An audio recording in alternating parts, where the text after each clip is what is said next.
Olá, tudo bem? Vamos dar continuidade hoje ao estudo do Livro dos Espíritos, falando sobre a escala espírita, que vai das questões 100 a 113. Lembrando que a escala espírita, ela não é uma classificação rígida dos espíritos. Ela foi elaborada por Allan Kardec apenas para fins didáticos, para a gente poder entender mais ou menos como é que os espíritos, a condição espiritual deles, mais ou menos pode ser classificada. Allan Kardec, aqui, ele inicialmente, ele deixa claro que os espíritos são diferentes. Os espíritos são diferentes, têm diferentes categorias, mas em essência são todos iguais. Todos os espíritos foram criados simples e ignorantes por Deus, e eles são, então, iguais nessa essência, são iguais na sua origem. Mas, ao longo do tempo, ao longo da sua evolução, eles vão se tornando diferentes.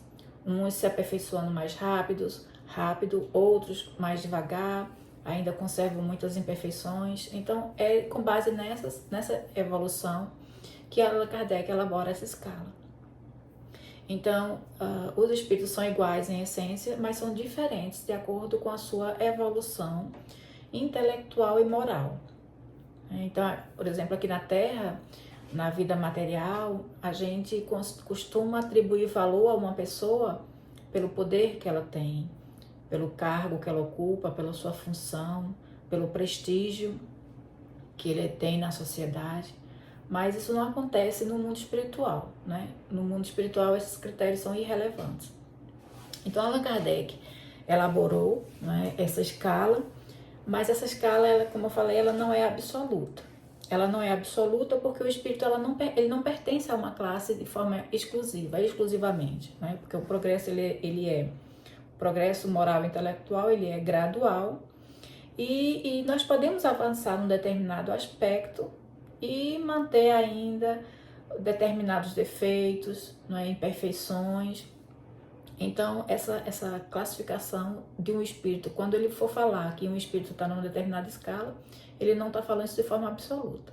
Esse espírito pode ter muitas qualidades e conservar outros defeitos, Então, por exemplo, uma pessoa ela pode ser muito generosa, mas ainda muito impaciente, intolerante, ou ela pode ser uma pessoa muito inteligente, mais viciosa, com tendências aos vícios, ou arrogante, muito vaidoso. Então, o espírito pode ser muito trabalhador, muito responsável, muito honesto, mas não saber lidar bem com as pessoas.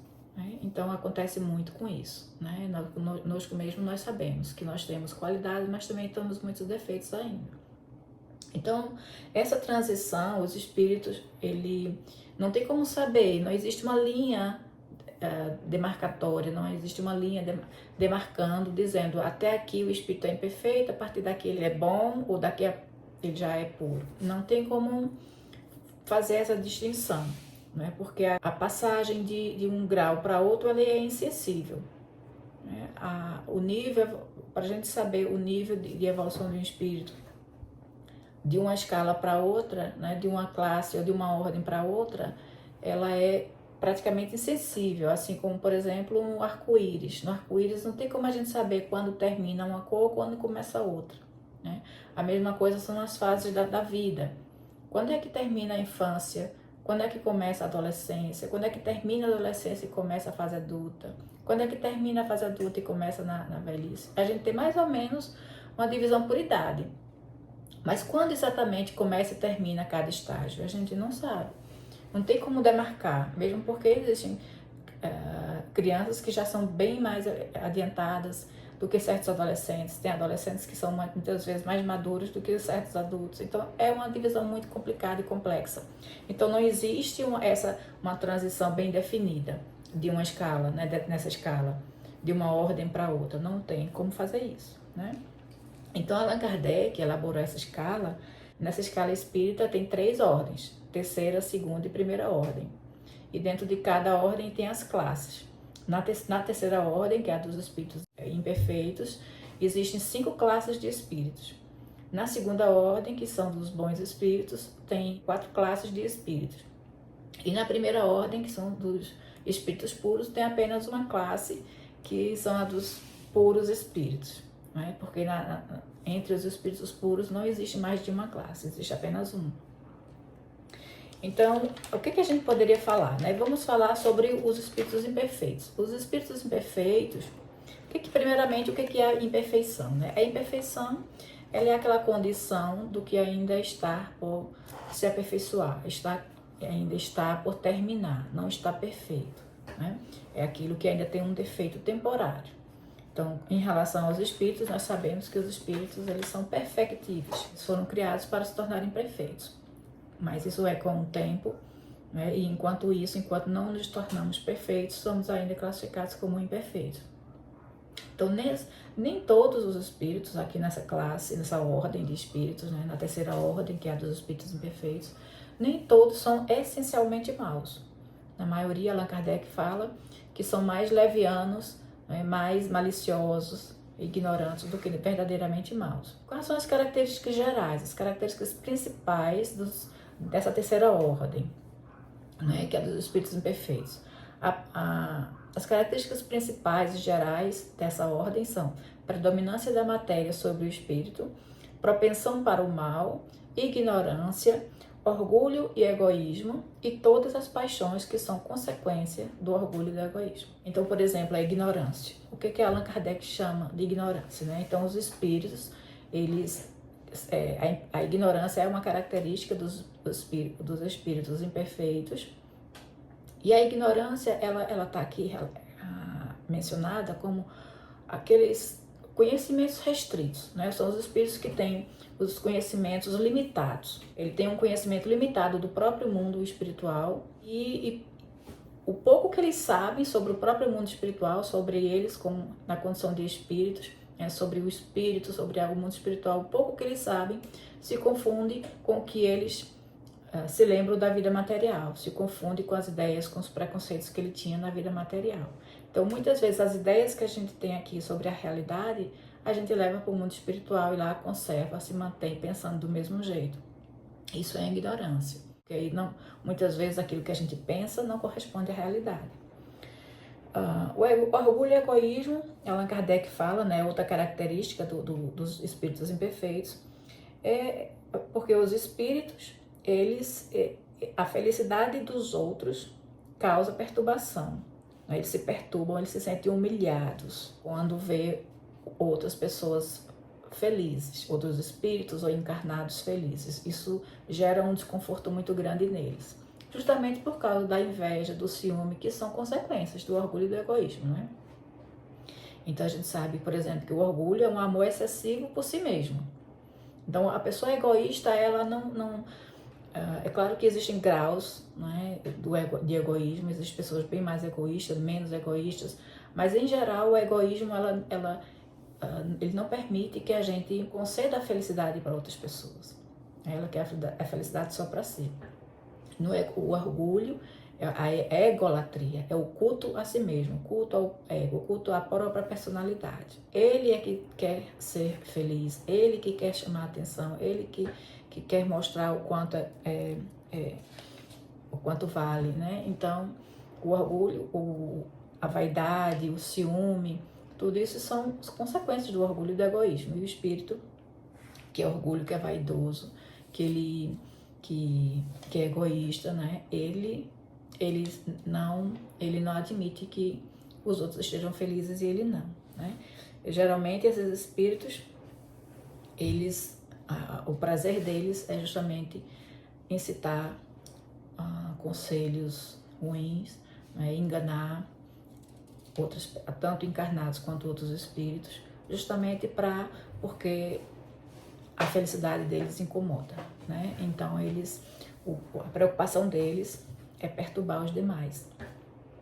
Predominância da matéria sobre o espírito, né? Então os espíritos, essa é outra característica dos espíritos imperfeitos, porque a predominância da matéria sobre o espírito quer dizer que o espírito, ele conserva, mesmo depois da morte, ele conserva a lembrança né, do seu sofrimento na Terra, né, ou dos prazeres, né, as percepções dele no mundo físico, no mundo material, ele conserva na vida espiritual. Então o espírito, ele tanto sente muitas vezes as mesmas dores, né, dores de doenças, né, de males que lhe afligiu, tristezas profundas, né, o seu sofrimento, né, tudo que lhe causou sofrimento na Terra, aquilo ele perturba muito o seu psiquismo e isso lhe leva para o além-túmulo.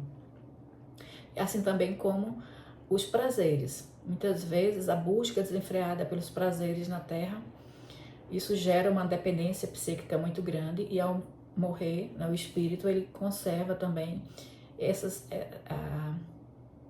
digamos assim, a abstinência por esses prazeres. Então eles vão procurar pessoas que estão encarnadas, usufruindo aqueles mesmos prazeres, para eles poderem sentir um pouco aquilo de novo. Então muitas vezes a pessoa que ela é viciada, né, em algo, na bebida, na comida, em sexo, os espíritos buscam essas pessoas, né? Então, por exemplo, no álcool, a pessoa encarnada, ela vai fazer uso daquela substância, e essa substância que é física, depois vai se tornar uma energia, digamos assim, que é absorvida pelos espíritos, e ele tem uma sensação de como se estivesse ainda inalando aquela substância, aquele álcool. Então, a influência da matéria sobre o espírito é muito grande, né? Sobre os encarnados é muito grande e sobre o espírito ele ainda continua conservando essas mesmas influências. Os espíritos impuros, o que são, né? Dentro dessa terceira ordem, que são os espíritos imperfeitos, como eu falei, existem cinco classes de espíritos. A primeira classe são dos espíritos impuros. A primeira, no caso, a 10ª, porque é de ordem decrescente.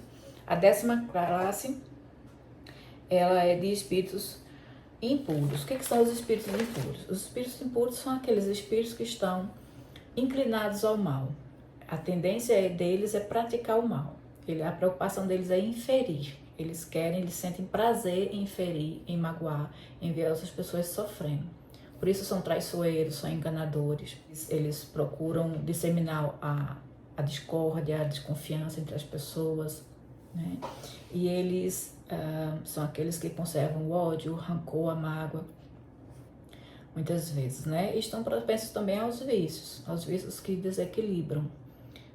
Nos desequilibram nossas emoções. Os esforços que eles fazem é para fazer os outros sofrerem. Essa é a principal preocupação desses espíritos. A 9ª classe dos espíritos imperfeitos são os levianos. Os levianos são os maliciosos, os mal intencionados.